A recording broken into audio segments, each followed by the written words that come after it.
வணக்கம். இன்னைக்கு வீடியோல 2025ஆம் ஆண்டுல கெட்டி மேளம் கொட்டப் போகும் ராசியில முதன்மையான ராசி எது? எப்பேற்பட்ட திருமண தடை இருந்தாலும் சரி, எப்பேற்பட்ட திருமண தோஷம், களத்திர தோஷம், ராகு கேது தோஷம் அல்லது செவ்வாய் தோஷம், இப்படி எந்த விதமான தோஷம் இருந்தாலும் அதை எல்லாவற்றையும் நீக்கி அத்தனை தடைகளையும் உடைத்து திருமண தடையிலிருந்து விடுபட்டு திருமணம் நடைபெற இருக்கக்கூடிய ராசிகளில் முதன்மையான ராசி எந்த ராசி அப்படின்னு பாத்தீங்கன்னா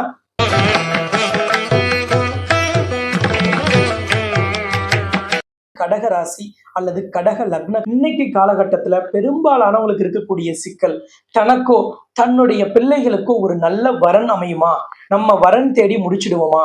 இன்னைக்கு வரன் தேடுறதுங்கிறது குதிரை கொம்பா இருக்கு. ஒருவேளை நம்ம அப்படி பேசி ஒரு வரன் வீட்டுல ஓகேன்னு சொல்லிட்டா ஜோசியர் அந்த வரனை வேண்டான்னு சொல்லிடுறாரு. இல்ல சரி ஜோசியர் வேண்டான்னு சொல்லிடுறாரு, முதல்ல நம்ம போய் ஜோசியர் கிட்ட கொடுத்து பொருத்தம் எல்லாம் பார்த்துட்டு வரன் வீட்டுல போய் சொல்லலாம்னா அவர்கள் போடக்கூடிய கண்டிஷன்கள், அவங்களோட எதிர்பார்ப்புகள் நம்மளால பூர்த்தி செய்ய முடியாத நிலைமை, அவங்க கண்டிஷன் ரொம்ப பெருசா இருக்கிறது. இந்த மாதிரி சிக்கல்னால நிறைய பேருக்கு இன்னைக்கு வரன் வருவதே பெரிய விஷயமா இருக்கு. இன்னைக்கு வரன் தேடுறதுக்கே வாழ்க்கையின் பாதி நேரம் போயிடுது. பிள்ளைகளுக்காக வரன் தேடி பெற்றவர்கள் ரொம்ப அழுத்துக்கிறாங்க, ரொம்ப சலிச்சு போயிட்டாங்க. அந்த அளவுக்கு இன்னைக்கு வரன் தேடுறது பெரிய விஷயமா இருக்கு. பிள்ளைகளை ஒரு வரன் பார்க்கறதுக்கு வாங்க, இன்னைக்கு ஒரு வரன் நம்ம வீட்டுக்கு வராங்கன்னா பிள்ளைங்க என்னை விட்டுருங்க, ஆளை விட்டுருங்க, நடக்கிறப்ப நடக்கட்டும்னு சொல்லி வெறுத்து போறாங்க, சலிச்சுக்கிறாங்க, விரக்தி அடைஞ்சு பேசுறாங்க. இது எல்லாவற்றுக்கும் காரணம் சரியான வரன் அமையாதது. அதுக்கு ஜோசியர் காரணமா இருக்கலாம், தோஷம் காரணமா இருக்கலாம், இன்னைக்கு வரன் வீடுகளில் போடக்கூடிய கண்டிஷன் கூட காரணமா இருக்கலாம். மொத்தத்துல இன்னைக்கு ஒரு சரியான வரன் அமைஞ்சு அந்த வரனை திருமணம் வரைக்கும் கொண்டுட்டு போய் திருமணத்தை நல்லபடியாக முடிப்பதுங்கிறது மிகப்பெரிய விஷயமா இருக்கு, மிகப்பெரிய சவாலா இருக்கு. அப்படிப்பட்ட இந்த திருமண தடை நீங்குவதற்காக இறைவன் நமக்கு வகுத்து கொடுத்த பல்வேறு விஷயங்களில் ஒன்று மிக சிறந்த தீர்வு அப்படின்னு சொல்லலாம். அப்படிப்பட்ட ஒரு தீர்வை பற்றியும், அது எதனால் இவ்வளவு சிறப்பு பெற்றது, அந்த தீர்வு என்னைக்கு, எதனால அந்த தீர்வு, அது எப்படி நமக்கு வேலை செய்யும் அப்படிங்கிற எல்லாவற்றையும் நம்ம டீட்டெயிலா இன்னைக்கு இந்த வீடியோல பார்க்க போறோம். இந்த சேனலை நீங்க இப்பதான் ஃபர்ஸ்ட் டைம் பாக்குறீங்கன்னா சப்ஸ்கிரைப் பண்ணாம இருந்தா சப்ஸ்கிரைப் பண்ணிட்டு பெல் பட்டன்ல ஆல் ஆப்ஷன் கொடுத்துடுங்க. நம்ம போடக்கூடிய எல்லா வீடியோக்களுமே உங்களுக்கு நோட்டிபிகேஷன்ல காமிக்கும். உறவினர்கள், நண்பர்கள், உங்க கூட வேலை பார்க்கறவங்க, அக்கம் பக்கத்துல இருக்கவங்க எல்லாருக்குமே இந்த வீடியோவை நீங்க ஷேர் பண்ணி சப்போர்ட் பண்ணுங்க. நிறைய பேருக்கு ஜவுளி எடுத்து திருமணம் நின்றுருக்கும், நிறைய பேருக்கு பத்திரிக்கை அடிச்சு திருமணம் நின்னது, மண்டபம் பேசி திருமணம் நின்னது, பத்திரிக்கை கொடுத்துட்டு இருக்கும்போது திருமணம் நின்று போன பல வேதனையான விஷயங்கள் நிறைய நடந்திருக்கும். இதுக்கெல்லாம் காரணம் கிரக தோஷமா அப்படின்னு பார்க்க வேண்டியதும் இருக்கு. சில பேருக்கு 7ல ராகு இருக்கு, 7ல அல்லது கேது இருக்கு, 8ல ராகுவோ அல்லது கேதுவோ இருக்கிறது. சூரியன் செவ்வாய் சேர்க்கைன்னு சொல்லுவாங்க, செவ்வாய் தோஷம்னு சொல்லுவாங்க, சர்ப்ப தோஷம்னு சொல்லுவாங்க, ராகு கேதுக்கு பிரீத்தி செய்யணும்னு சொல்லுவாங்க. இந்த மாதிரி தோஷத்தை சொல்றது உண்டு. சிலருக்கு 5ல குரு இருப்பதால் தோஷம். இப்படி பல்வேறு விதமான தோஷங்களை நமக்கு ஜோதிடத்துல சொல்றதுனாலையும் நிறைய பேருக்கு திருமணம் நடைபெறாமல் இருக்கும். சிலருக்கு தார தோஷம், இது குழந்தை பாக்கியம் இல்லாத ஜாதகம், இவங்களுக்கு 2 தாரம் இருக்கும், இப்படி சில ஜோதிடர்கள் சொல்றதும் உண்டு. இதனாலையும் நிறைய பேருக்கு திருமணம் தள்ளி போயிட்டே இருக்கு, திருமணம் சரியாக அமையறது இல்லை. இந்த மாதிரியான கிரக அமைப்புகளை திருமண தடைக்கான காரணமாக நிறைய ஜோதிடர்கள் சொல்றது உண்டு. ஆனால் இது எல்லாமே திருமண தடைக்கான ஒரு காரணம், அதை நான் மறுக்கவே இல்லை. ஆனால் இது நிறைய பேருக்கு நிறைய ஜாதகத்துல விதிவிலக்கு இருக்கு. அந்த விதிவிலக்கை சரியாக பார்க்காம பொதுவாக எல்லா ஜாதகத்திலையுமே இந்த அமைப்பு இது தாரதோஷம், இது திருமணத்திற்கான தடை உள்ள ஜாதகம் அப்படின்னு சொல்றதுனாலையும் இன்னைக்கு திருமணம் நிறைய பேருக்கு நடக்கிறது இல்லை. அதுல ஒரு சிலர் சொல்லுவாங்க செவ்வாய் பரிவர்த்தனை செவ்வாய், பரிகார செவ்வாய்னு. செவ்வாய் லக்னத்திலேயோ 2லயோ 4லயோ 7லயோ 8லயோ 12லயோ இருந்தால் அது செவ்வாய் தோஷம். அதுல பரிகார செவ்வாய், பரிவர்த்தனை செவ்வாய் அப்படிங்கிறதெல்லாம் நடைமுறைக்கு ஒத்து வராத விஷயம். செவ்வாய் தோஷம் இருந்தால் திருமண வாழ்க்கையில் ஏதாவது பாதிப்பு ஏற்படுமா அப்படின்னா கட்டாயமாக ஏற்படாது. இதே அமைப்புள்ள எதிர்த்தரப்பு வரனை அமைத்து விட்டால் அவர்களுக்கு இந்த தோஷம் எதுவும் செய்யாது. அதே மாதிரி நிறைய பேர் பயப்படுறது இந்த ராகு கேது தோஷத்தை பார்த்து.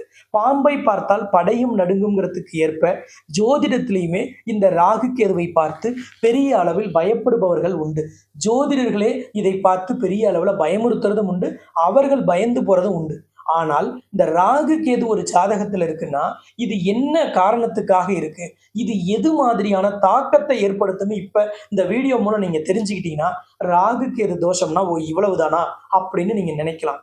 அப்ப இந்த ராகு கேதுங்கிறது ஒருவர் ஜாதகத்துல 1, 2, 4, 7, 8, 12 இதுல எங்க ராகுவோ அல்லது கேதுவோ இருந்தாலும் அது ராகு கேது உள்ள ஜாதகம். இந்த ராகு கேது உள்ள ஜாதகத்தை ராகு கேது இல்லாத ஜாதகத்தோடு பொருத்தும் பொழுது என்ன நடக்கும்னா, ராகு கேது என்பது பாம்பு, ராகு கேது இல்லாத ஜாதகம் என்பது மனித இயல்பு கொண்டது. அப்ப பாம்பையும் மனிதனையும் ஒன்றாக இணைக்கும் பொழுது ஒண்ணு பாம்பு மனிதனை கடிச்சிடும் அல்லது மனிதன் பாம்பை அடிச்சிடுவான், அப்ப மரணம் ஏற்படும். அப்ப இந்த மாதிரியான ஜாதகங்களை சரியாக அதே மாதிரி பொருத்தாமல் நம்ம மாத்தி பொருத்தும் பொழுது இந்த மாதிரியான விபரீதங்கள் ஏற்படும். அப்ப இதே மாதிரி இருக்கக்கூடிய ஜாதகத்தை இணைக்கும் பொழுது இந்த ராகு கேது தோஷம் எந்த விதத்திலும் வேலை செய்யாது, இது எந்த விதமான தாக்கத்தையும் ஒருவருக்கு ஏற்படுத்தாது. அப்ப ராகு கேது தோஷத்தை பார்த்து பயப்பட வேண்டிய அவசியம் இனிமேல் இல்லை. செவ்வாய் தோஷத்தை பார்த்தோம் அப்படிதான் நிறைய பேர் பயப்படுவாங்க. இந்த செவ்வாய் தோஷம் என்பது கடக ராசிக்கும் மீன ராசிக்கும் கடக லக்னத்திற்கும் மீன லக்னத்திற்கும் பார்க்க வேண்டியதில்லை. இப்ப நீங்க உங்க வீட்டுல அல்லது உங்க ஜாதகம் கடக ராசி கடக லக்னம் அல்லது மீன ராசி அல்லது மீன லக்னம் இதுல எதுவாக இருந்தாலும் சரி உங்களுக்கு செவ்வாய் தோஷம் உள்ள வரனையும் இணைக்கலாம், செவ்வாய் தோஷம் இல்லாத வரனையும் இணைக்கலாம். இது ஒரு விதிவிலக்கு. அதே மாதிரி சூரியன் சுக்கிரன் சேர்க்கை இருந்தால் திருமணம் தள்ளி போகும், திருமணம் தடையாகும் சொல்றோம். ஆனா சூரியன் சுக்கிரன் ஒரே கட்டத்துல ஒன்றுக்கு இன்னொன்றுக்கும் இடைவெளி 20 டிகிரிக்கு மேல இருந்துட்டா அவர்களுக்கு தோஷம் இல்லை.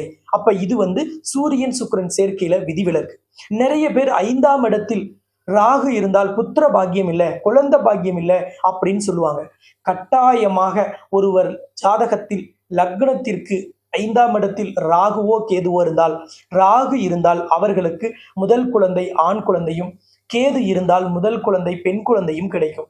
கோச்சாரத்தில் 5இல் ராகுவோ கேதுவோ வந்தாலும் அவர்களுக்கு ஆண் குழந்தை அல்லது பெண் குழந்தை கிடைக்கும். அப்ப 5இல் ராகு இருந்தாலோ 5இல் கேது இருந்தாலோ நிச்சயமாக குழந்தை பாக்கியம் இல்லைன்னு ஜோதிடர் சொன்னா கூட நீங்க ஏத்துக்காதீங்க. கட்டாயமாக குழந்தை பாக்கியம் உறுதியாக இருக்கக்கூடிய ஜாதகம் அது. சரி, நாங்க நிறைய பரிகாரம் செஞ்சிட்டோம், பல கோவிலுக்கு போயிட்டோம், ராகு கேது பரிகாரம் செஞ்சாச்சு, செவ்வாய் தோஷ நிவர்த்தி செஞ்சாச்சு, ராமேஸ்வரம் போயாச்சு, திருப்பாம்புரம் போயாச்சு, காளகஸ்தி போயாச்சு, திருக்கொல்லிக்காடு போயாச்சு, திருமணஞ்சேரி போயிட்டோம் அல்லது திருப்பைஞ்சலியும் போயாச்சு, திலகோமம் பண்ணிட்டோம், கொடுமுடிக்கு போய் பரிகாரம் பண்ணியாச்சு, பவானி கூடுதுறையிலையும் பரிகாரம் பண்ணியாச்சு, வாழை மரத்துக்கு தாலி கட்டி வெட்டியாச்சு அல்லது வாழை மரத்துக்கு தாலி கட்டியாச்சு, அரச மரத்துக்கோ ஆலமரத்துக்கோ தாலி கட்டியாச்சு, எல்லாமே பண்ணிட்டோம்.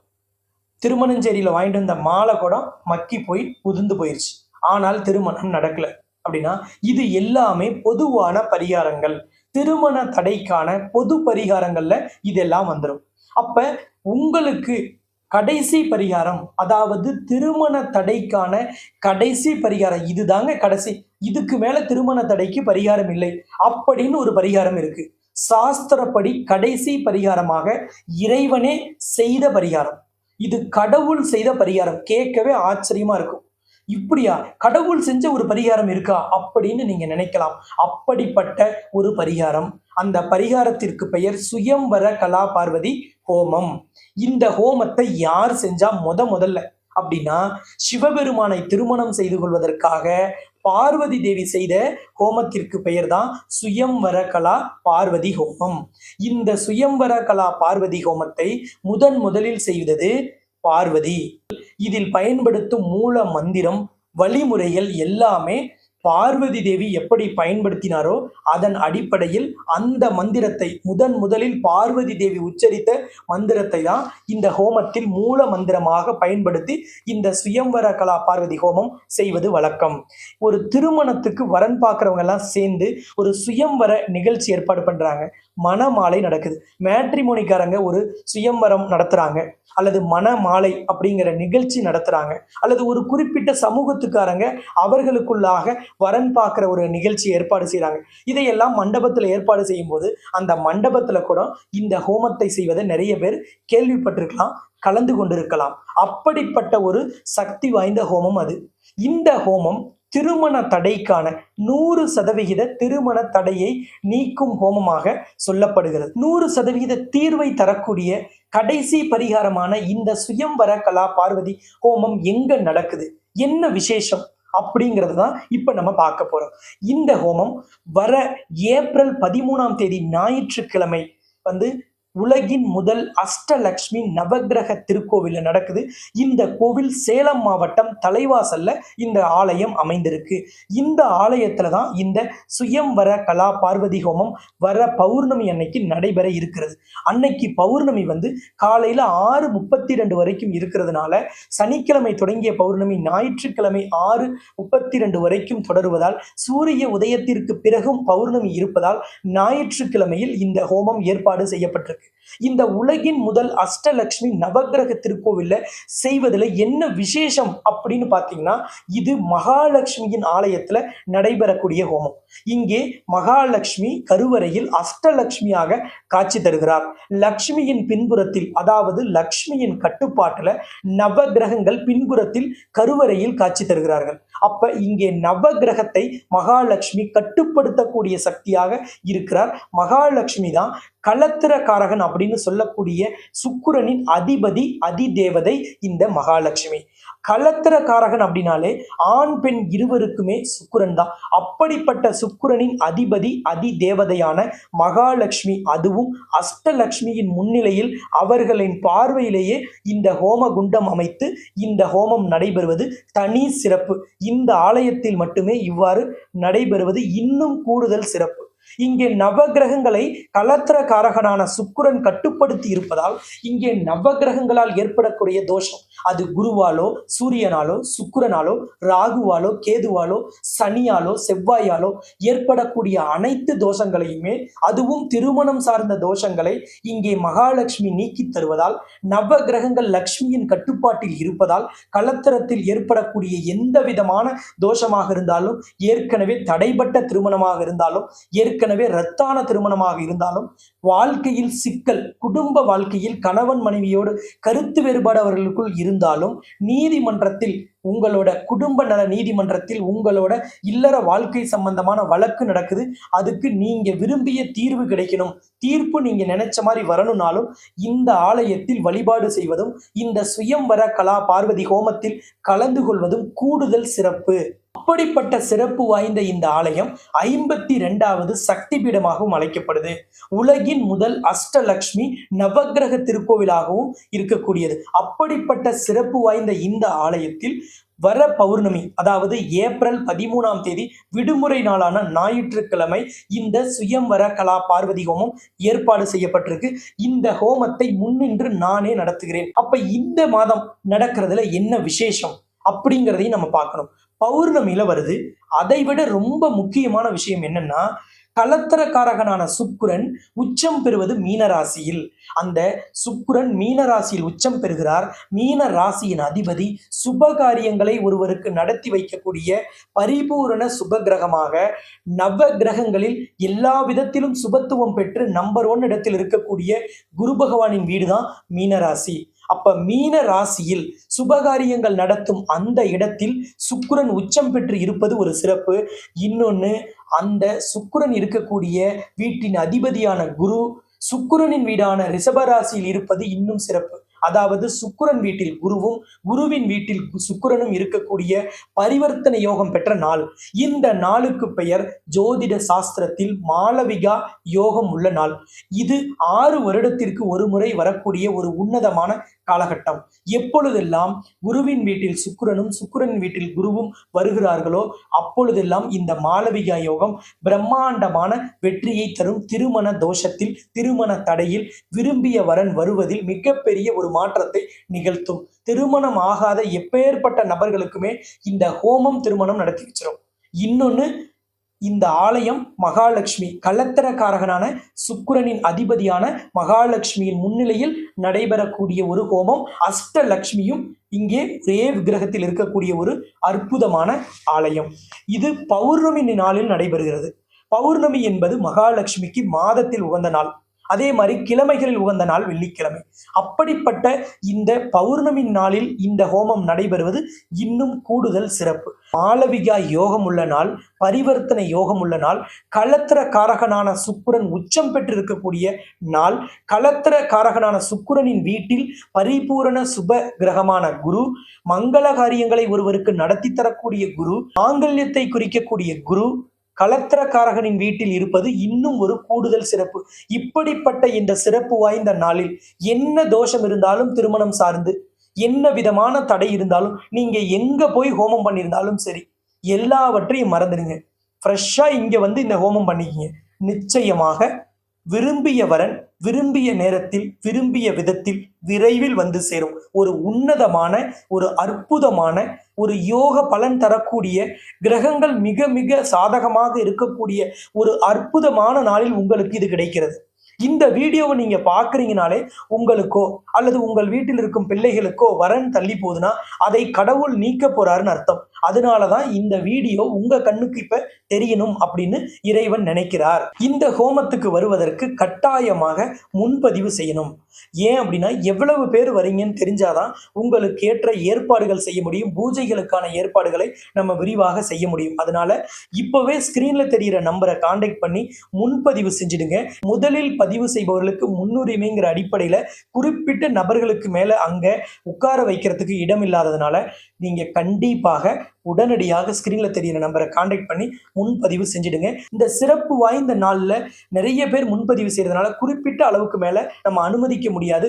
உடனடியாக ஸ்கிரீன்ல தெரிகிற நம்பரை கான்டாக்ட் பண்ணீங்க. இந்த ஆலயம் சேலத்திலிருந்து சென்னை போற வழியில, அதாவது சேலத்திலிருந்து நீங்க வரணும்னா சேலத்திலிருந்து 60 கிலோமீட்டர் தொலைவுல தலைவாசல் இருக்கு. இது சேலம் சென்னை தேசிய நெடுஞ்சாலையில இந்த தலைவாசல்ங்கிற ஊர் அமைந்திருக்கிறது. இப்ப நீங்க சென்னையிலிருந்து வரீங்கன்னா கள்ளக்குறிச்சி தாண்டி சேலம் போற வழியில கள்ளக்குறிச்சியிலிருந்து 30 கிலோமீட்டர் தொலைவுல சேலம் சென்னை தேசிய நெடுஞ்சாலையில தான் இந்த தலைவாசல் அமைந்திருக்கு.